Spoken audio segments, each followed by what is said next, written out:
ഇന്ന് ഞാനൊരു അടിപൊളി വിഭവമാണ് ആക്കിയത്, ചക്ക എലിശ്ശേരി. വാവ്, അടിപൊളി ടേസ്റ്റാണേ. നമ്മളെല്ലാവരും ഇന്ന് ടേസ്റ്റ് നോക്കി, നല്ല സൂപ്പറായിട്ടുണ്ട്. ചക്ക എലിശ്ശേരി നല്ല ചൂടോടെ ഇലയിലെടുത്തു. അതിൻ്റെ ഇലയമയാണേ.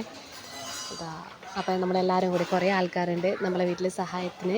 അപ്പോൾ അവരെല്ലാവരും കൂടി ചക്കേനെ കണ്ടും തുണ്ടമായി വെട്ടി മുറിച്ച് വൃത്തിയാക്കി എല്ലാവരും കൂടി അതിനെ റെഡിയാക്കി എടുത്തു.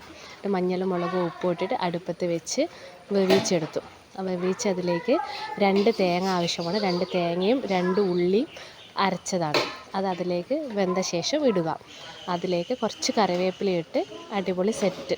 അതിന് ശേഷം കുറച്ച് വെളിച്ചെണ്ണ ഒഴിച്ച് അതിലേക്ക് ഉണക്കമുളക്, ഉള്ളി, കറിവേപ്പില ഇട്ട് താളിക്കുക. അടിപൊളി ടേസ്റ്റി ആയിട്ടുള്ള ചക്ക എലിശ്ശേരി റെഡിയായി. വാവ്, സൂപ്പർ. Thank you.